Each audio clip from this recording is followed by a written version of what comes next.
love my lessons and must always finish my arithmetic before the others.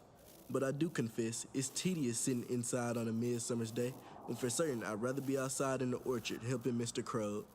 And besides, a man needs more than book learning to get by in this world. He needs good practical learning, the kind as Mr. Thackeray would provide. Though he was a harsh taskmaster. Yes, sir, I've suffered more than my share of thrashings for tarrying too long at the window instead of the workbench. Let me tell you, still, I'd rather risk my hide with Thackeray than waste a good summer's day on arithmetic. For certain, I'm a doing man. I gotta be doing something.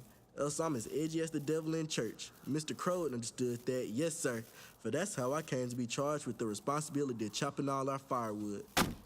Not a chore, no sir, for it had taken 16 summers to grow these muscles, and I sure as heck appreciated the opportunity to test them on the wood pile.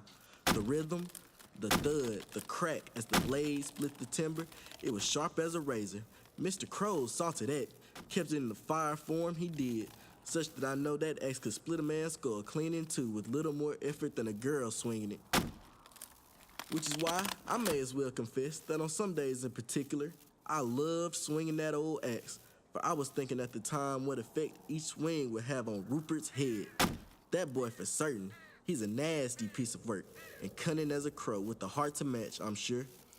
Anybody would think he was 10 years my senior, not merely one, for he acts as if he's somehow set apart and better than the rest of us, as if he knows something we don't.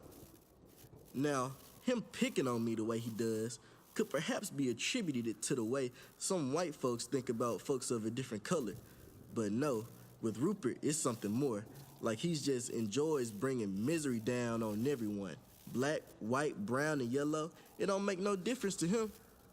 I took the blame for what happened. It pains me still, and surely it would be a stain upon my soul until the day I die, and I'm fully expecting to be turned away from heaven on account of what I did. Though I've said to God how truly sorry I am, time and time again, I don't feel forgiven, not one bit. I guess he has good reason to be angry. Poor Min. She was just a silly child with no business playing around the wood pile. She didn't know what she was doing. And for certain, Miss Rose was encouraging her foolishness more than she should have been. Bringing me flowers, psh, what's a man to do with flowers? Not that they are to blame, no sir, for I was the one with the axe, but I didn't mean for it. I was only fooling. I kept saying stay back, and Miss Rose was laughing, and then Rupert, from nowhere, I swear he pushed her.